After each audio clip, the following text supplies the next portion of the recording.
All right, well, let's get another one here, Jim. This one is from the Cult of Cornette Facebook group. This was sent in by Tony Osio. I grew up in Wichita, Kansas in the 70s and 80s.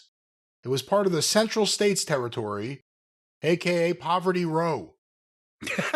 Monogram pictures. The TV time slot in our market for the studio show was midnight on Saturdays on the weakest station in the market at the time, NBC. It was the last show before the color bars. And there were times that the Central States studio show would air right after Saturday night's main event. My question is this. What are some of the other terrible time slots you remember for studio wrestling shows in the 70s and 80s? Oh my God. I mean, there were rotten time slots in every territory at one point in time in some town. Smoky Mountain Wrestling, when we got on the air in Chattanooga, it was Friday night at 1 o'clock or Saturday morning at 1 o'clock, however way you wanted to phrase it. But no, that's the thing, especially in the smaller markets in the territory days, you had good points. You were a popular program, wrestling, except the most low rent, weak station, small market, bad territory, whatever. Wrestling always did as good or better ratings than most local programs or even syndicated programs in a lot of cases anywhere in the markets.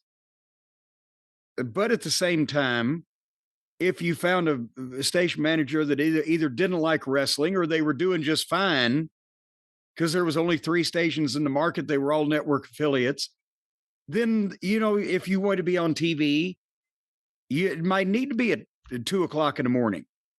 And that's especially in New York. What was the big time slot in New York on WOR for years? They had various ones. I think it may have been midnight. I think it was midnight, and they still did numbers in the Bruno days with that, where they bragged that like X 100,000 homes watching Saturdays at midnight for Worldwide Wrestling or whatever it was. Bruiser's show. For years, Bruiser's TV was on either Channel 4 or Channel 6. The Independent was 4 out of Bloomington, and 6 was the, I'm going to say, NBC affiliate in Indianapolis itself, in a daytime slot, but it would rerun Saturday night at, after the late movie at 1 o'clock in the morning or whatever it was. That's how I first found wrestling, because I couldn't get the Indianapolis stations in the daytime when Channel 3 in Louisville was on the air.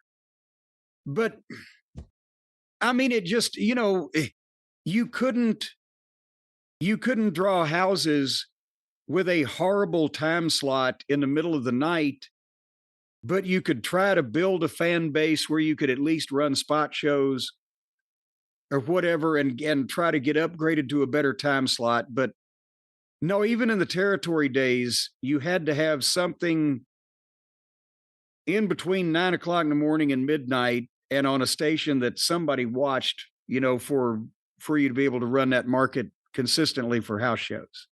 But the shows ended up all over the fucking place. After all the buzz from like just tape traders, all of a sudden ECW got on New York TV, but it was the MSG network on cable at 2 a.m. Yeah. And I think it was actually a time buy. And they were lucky to get it because, it's New York and it was crowded. And then still there was more people watching television in New York. And I'm not talking about Sports Channel or some of the cable channels, but just if you could get on broadcast TV in New York in the 70s, there was more people watching TV in New York Saturday morning at 2 o'clock than there was in Des Moines on Tuesday night at 8 o'clock.